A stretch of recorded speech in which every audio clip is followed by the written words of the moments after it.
So I had some thoughts while I was playing the event quest Homeward He Who Caught the Wind. If you haven't played it yet, then do that first before it's gone.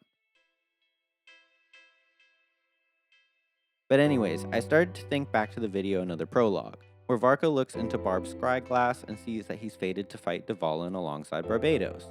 They defeat him after an intense battle, find out they can't heal him from his abyssal corruption, and so they seal him away, and then Varka returns home to a hero's welcome.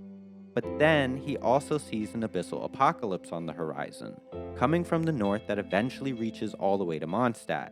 He sees this as the bigger threat and decides to go out on an expedition. After he secures the protection from Venti, the Hexen Circle, and Jean, of course, leaving Mondstadt in their care. Now we know that fate is something in Genshin that no person can escape if they're tied to Irminsul. They will always end up in a situation where they still basically have to play out their fate.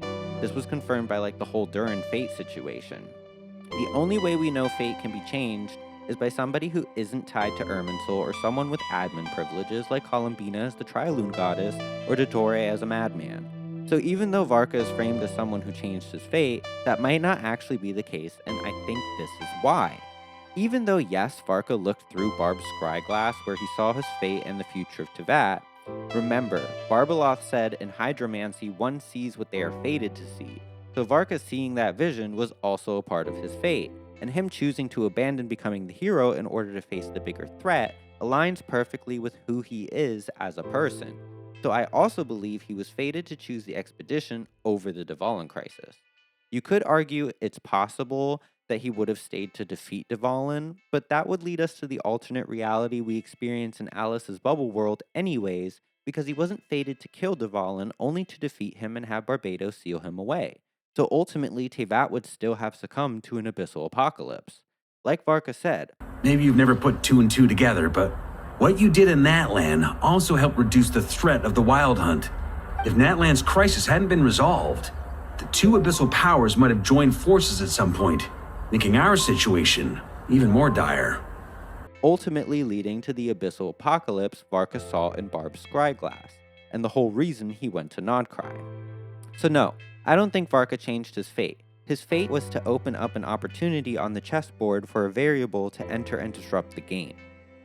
Ooh, I just thought of something. Okay.